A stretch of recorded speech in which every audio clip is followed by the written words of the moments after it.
एक आरएसएस के सरबराह थे, उनका नाम था सावरकर। सावरकर साहब जो हैं उन्होंने भी इस सिलसिले में बहुत सी किताबें लिखी और वो भी हिंदू राज चाहते थे। और फिर इसमें ये हुआ कि कांग्रेस, जिसके बारे में ये एक आम तासुर था कि ये एक सेकुलर जमात है, इसकी सेकुलरिज्म का भांडा फूटा जब 1937 में इलेक्शन हुआ यूनाइटेड इंडिया में और कांग्रेस को 6-7 रियासतों में जब अक्सरियत मिली और कांग्रेस की जब हुकूमत कायम हुई तो कांग्रेस ने क्या किया? कांग्रेस ने मुसलमानों को विक्टिमाइज़ करना शुरू कर दिया और वंदे मातरम को उन रियासतों का कौमी तराना बना दिया। अब वंदे मातरम जो है ये एक हिंदू तराना है जिसमें उनकी एक देवी है दुर्गा, उसको धरती माता कहा गया है। तो इस पर जो मुसलमान थे, सिख थे और जो अक़लीतें थीं, उन्होंने एतराज़ किया कि ये आप इस तराने को आप हम पर मुसल्लत कैसे कर सकते हैं, ये तराना तो हमारे दीन के ख़िलाफ़ है। इस पर कायद-ए-आज़म मोहम्मद अली जिन्ना साहब ने भी तकरीरें की, इसको मुस्तरद किया। तो जैसा कि मैं आपको बता रहा हूँ, कांग्रेस की मुनाफ़क़त और आरएसएस और हिंदू महासभा जैसी तंजीमों की जो इस्लाम दुश्मनी है, इसकी वजह से कायद-ए-आज़म मोहम्मद अली जिन्ना की क़यादत में जो ऑल इंडिया मुस्लिम लीग है उसको मुसलमानों में बड़ी मकबूलियत हासिल हुई, वो एक बहुत बड़ी जमात बन गई। और जब 1946 के इलेक्शन में जो ऑल इंडिया मुस्लिम लीग है उसको भी काफ़ी जगह पे उसको भी कामयाबी हासिल हुई, तो उसके बाद फिर जो महात्मा गांधी साहब हैं उन्होंने कोशिश की कि कायद-ए-आज़म मोहम्मद अली जिन्ना को लालच दिया जाए। उनको कहा जी कि आपको हम यूनाइटेड इंडिया का प्राइम मिनिस्टर बना देंगे, तो आप यूनाइटेड इंडिया में रहें, आप पाकिस्तान के मुतालबे से दस्तबरदार हो जाएं। लेकिन कायद-ए-आज़म मोहम्मद अली जिन्ना ने इनकार कर दिया क्योंकि उनको पता था क्योंकि वो कांग्रेस में शामिल रह चुके थे कि ये दरअसल सारे के सारे जो हैं ये यूनाइटेड इंडिया में हिंदू राज कायम करना चाहते हैं। अब मैं आपको बताता हूँ कि पाकिस्तान बनने के बाद क्या हुआ।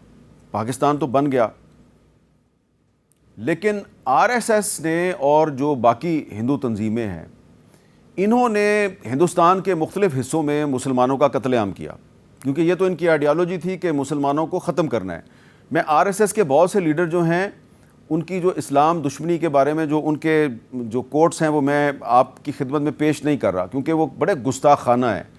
वो कहाँ कहाँ पे अपना झंडा लहराना चाहते हैं। सिर्फ साउथ एशिया नहीं है बल्कि कुछ अरब कंट्रीज़ के जो अहम मुक़द्दस मुकामात हैं वहाँ पर भी वो अपना झंडा लहराना चाहते हैं। और ये मेरे पास सारा जो हिस्टोरिकल एविडेंस है मौजूद है, दस्तावेज़ी शहादतें मौजूद हैं। तो अब जब 1947 में पाकिस्तान बन गया, 14 अगस्त 1947, तो उसके बाद आरएसएस ने जो सबसे बड़ा कत्लेआम किया मुख्तलिफ अपने इत्तेहादियों के साथ मिलके, वो जम्मू में था, अक्टूबर 1947।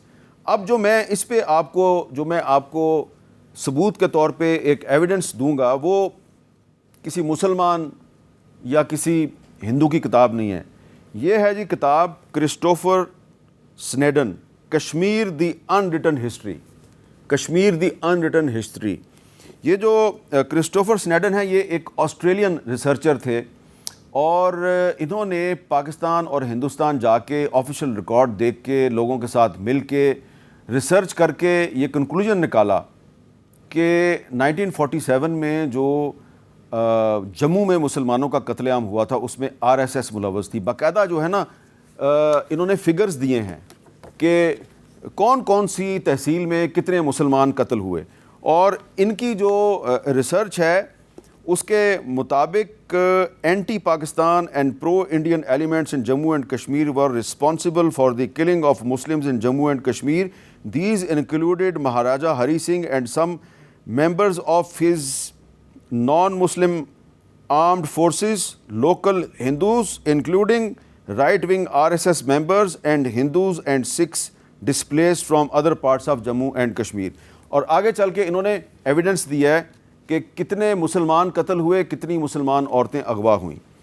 और जब ये कत्लेआम हो रहा था तो उस पर रद्दअमल हुआ और कबायली पख्तून जो हैं उन्होंने एक लश्कर बनाया और उन्होंने जम्मू कश्मीर पर हमला कर दिया। और ये फतवा जो है ये फतवा काबुल से आया था। मुल्ला शोर बाज़ार एक आलिम दीन थे और मुल्ला शोर बाज़ार साहब जो हैं उन्होंने फतवा दिया था कि एक तो हज़रत मुजद्दद अल-अफ़सानी साहब जो हैं उनके मज़ार की तौहीन किया है और दूसरा जो है जम्मू में मुसलमानों का कत्लेआम हो रहा है, लिहाजा आप उनकी मदद करें, वो हमारे मुसलमान भाई हैं।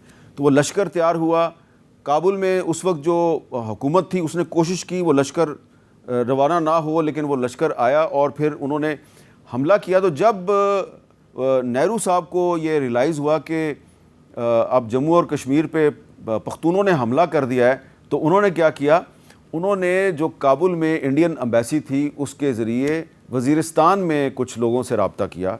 और फिर उसी ज़माने में एक आदमी था जिसका ताल्लुक़ मीर अली से था, जो कि मीर अली आजकल शुमाली वज़ीरिस्तान, उस बंदे का नाम था अव्वल हुसैन। उसको पाकिस्तान की सिक्योरिटी फोर्सेस ने गिरफ़्तार किया और उसके कब्ज़े से कुछ ऐसी दस्तावेज़ात बरामद हुई जिनसे ये साबित होता था कि वो काबुल में इंडियन एम्बेसी के ज़रिए बराह रास्त जवाहरलाल नेहरू के राब्ते में था और फ़कीर ऑफ एपी जो हैं उनसे कांटेक्ट करके उनको पाकिस्तान की रियासत के ख़िलाफ़ भड़काने की कोशिश कर रहा था। और ये कब हो रहा था?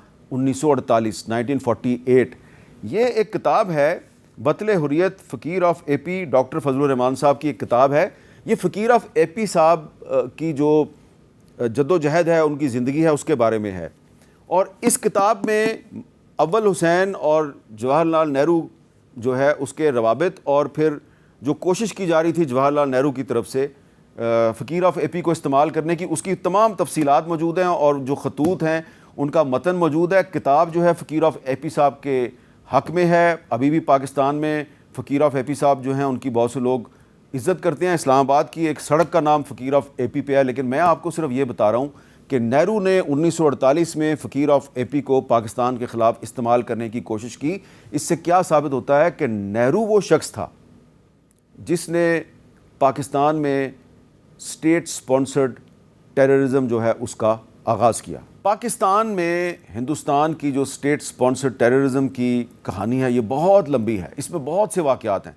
मैं आपको बहुत से वाक़यात के दस्तावेज़ी सबूत दिखा सकता हूँ, सुना सकता हूँ, पढ़ा सकता हूँ, लेकिन क्योंकि प्रोग्राम में हमारे पास टाइम बहुत कम होता है तो मैं आपको ले आता हूँ अब 1971 पे।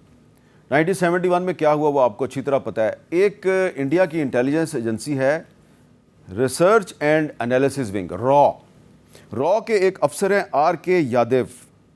ये उनकी किताब है जी, RK यादव साहब की किताब है, इंडिया में छपी है। और इस किताब में RK यादव साहब जो हैं उन्होंने जो भारत की स्टेट स्पॉन्सर्ड टेररिज्म है उसका खुद ही एतराफ़ कर लिया है कि रॉ जो है वो पाकिस्तान में कैसे स्टेट स्पॉन्सर्ड टेररिज्म करती रही है। बड़े ही दिलचस्प और नाकाबिले यकीन दावे इन्होंने किए हैं। मसलन एक इनका दावा ये है कि जो पाकिस्तान का एक फ़ौजी डिक्टेटर था जनरल याहिया खान, वो भी RSS का प्लांटेड था।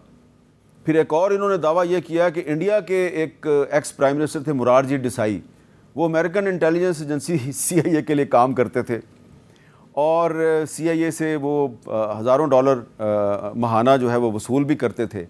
लेकिन ये जो इनके दावे हैं ये पता नहीं सही हैं गलत हैं, मैं इनके बारे में कुछ नहीं कह सकता।